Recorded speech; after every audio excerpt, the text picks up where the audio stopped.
Terima kasih semua warga di Parkir 1. Jadi perkenalkan kami dari Fakultas Pertanian Sains dan Teknologi Pak D. Asal mana sini Pak Asmane Pak saat ini? Pak saat ini di Pak siapa Asmane Pak? Mas, rencangnya Mas. Pak Di Boseno. Oh iya. Oh, Pak Nuri. Gariri. Nah, Mas. Jadi Kamu iya, buat. guys. Rencananya kan memang Apa salin sih? Apa nggih?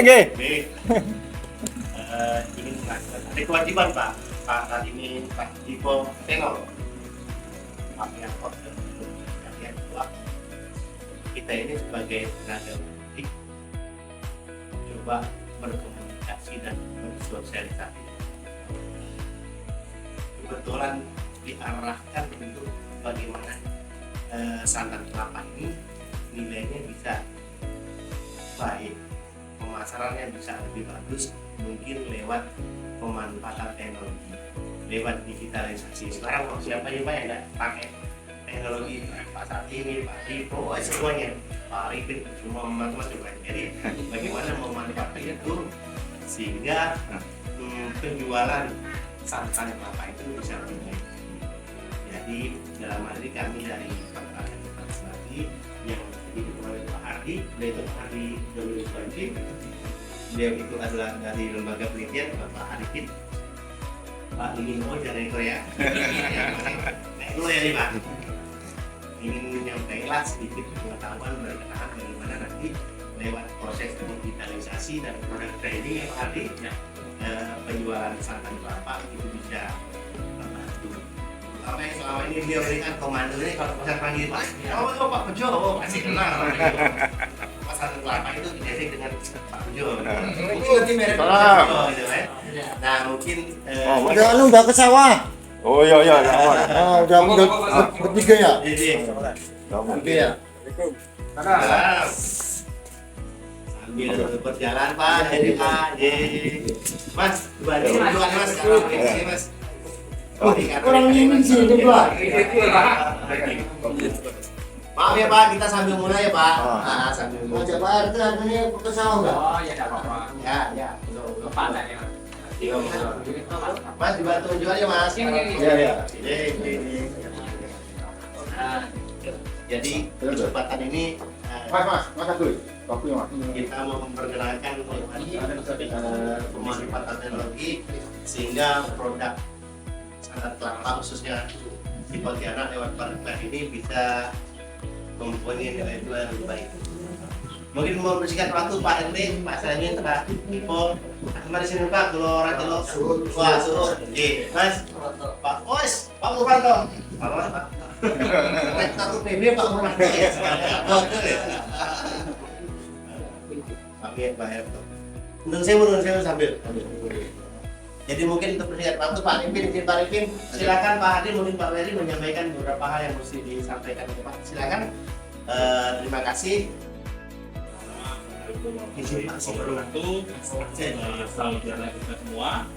Jadi kembali lagi saya memperkenalkan diri. Jadi saya Hadi Dominikus Banjir. Jadi saya adalah ketua dari tim yang akan di sini bukan ini ya Pak ya, bukan menggurui, tapi kita di sini mengajak untuk sharing dan juga berkolaborasi sebenarnya.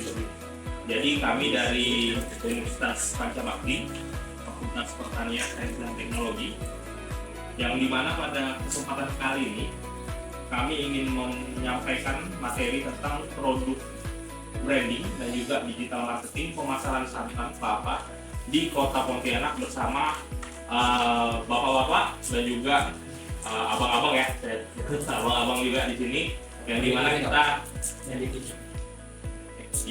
kita di sini akan banyak ngomongin tentang penggunaan aplikasi-aplikasi yang saya yakin sudah setiap hari bapak-bapak dan juga abang-abang gunakan setiap harinya seperti itu. Oke.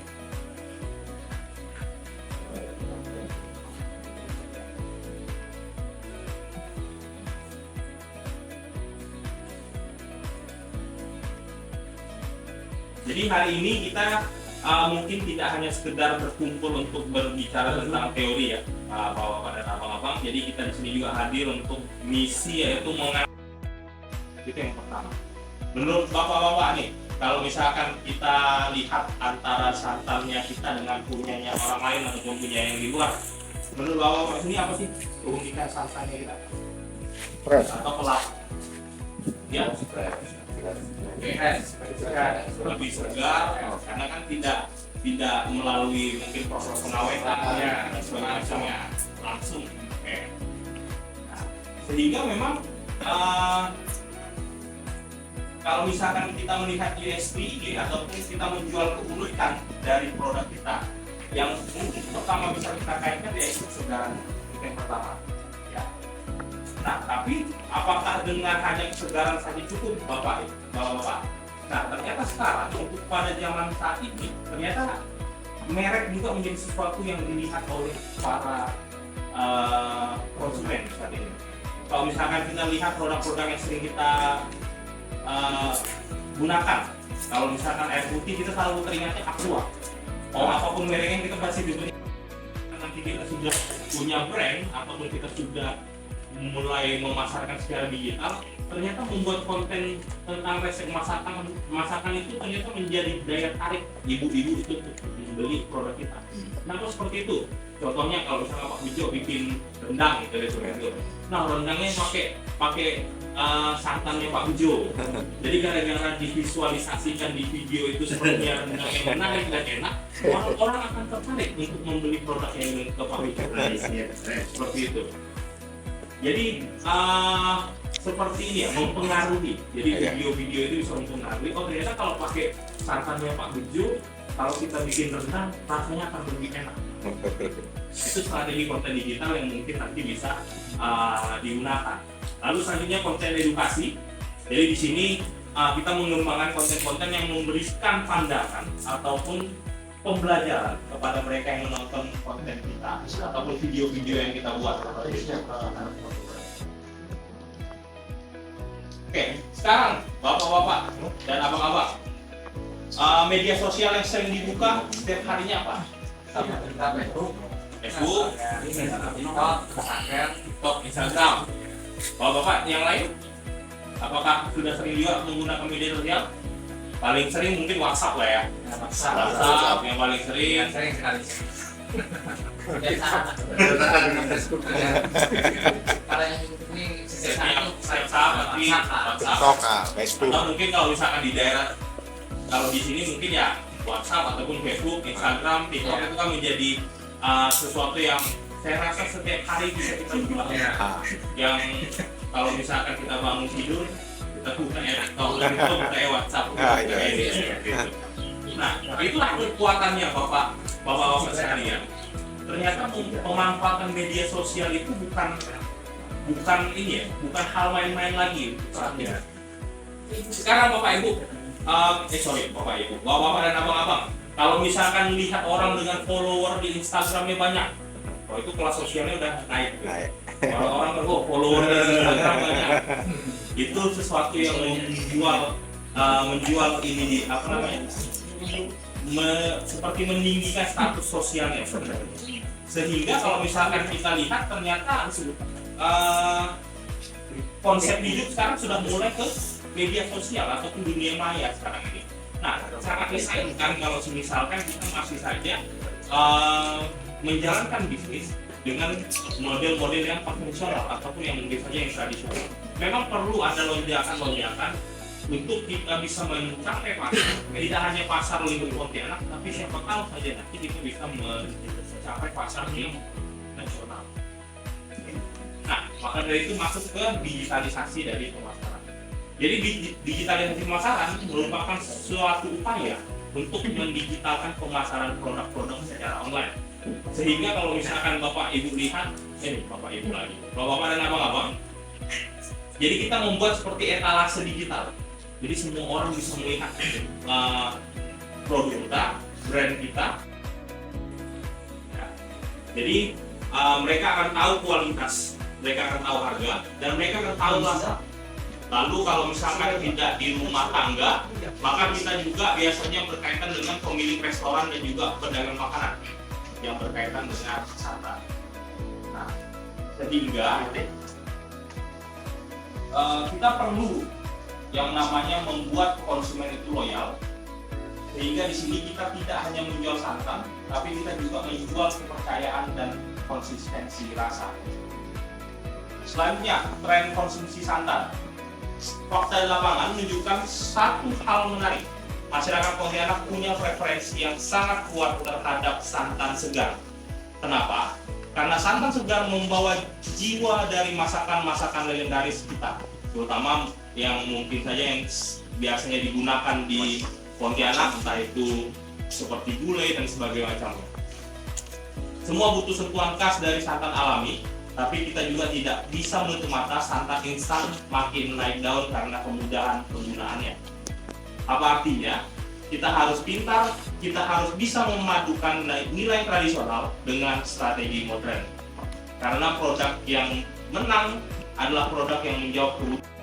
Kalau misalkan kita ngomongin digital marketing, berarti tidak hanya kita yang menunggu di pasar untuk orang-orang itu datang ke kita, bapak-bapak dan abang-abang, tapi bagaimana kita juga mengejar bola sehingga santan yang kita produksi setiap hari tidak menunggu orang datang ke pasar, tapi siapa tahu kita juga bisa mendatangi mereka, yaitu konsumen akhir yang biasanya itu ibu rumah tangga ataupun mereka-mereka yang berbisnis di bidang makanan.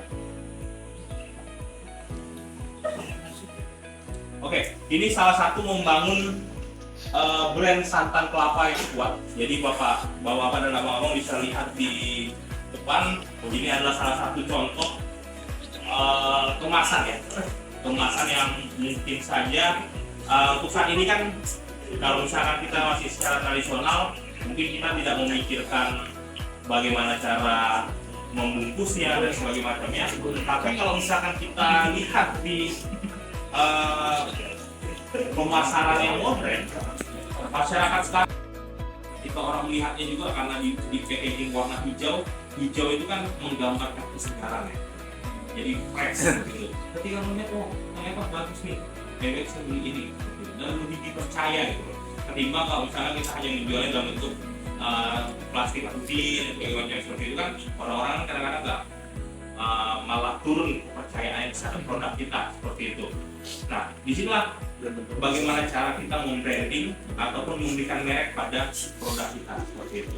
Dan siapa tahu nanti kalau misalkan sudah dalam produksi yang besar, siapa tahu kita bisa menggait Indomaret, Alfamart dan sebagainya macamnya, sehingga nanti produk-produk santan yang masuk di sana yaitu produk-produk lokal kita. Jadi kita memenuhi kebutuhan santan itu tidak perlu mendatangkan dari luar, dari kita sendiri saja sudah cukup. Oke, tadi yang pertama visual, yang selanjutnya adalah audio visual. Nah, kalau misalkan audio visual itu kalau misalkan yaitu berarti suara. Kalau misalkan kita membuat video kan nggak mungkin videonya nggak ada suaranya. Ada sih videonya, tapi kan gerak gini, tapi nggak ada suaranya kan orang-orang kan nggak tertarik juga. Kadang-kadang lagu dan sebagainya macam itu juga menjadi daya pikat dari video ataupun nanti konten yang sering bapak-bapak yang akan buat seperti itu. Karena kan zaman sekarang ya rata-rata orang-orang tadi aja waktu kita kegiatan mungkin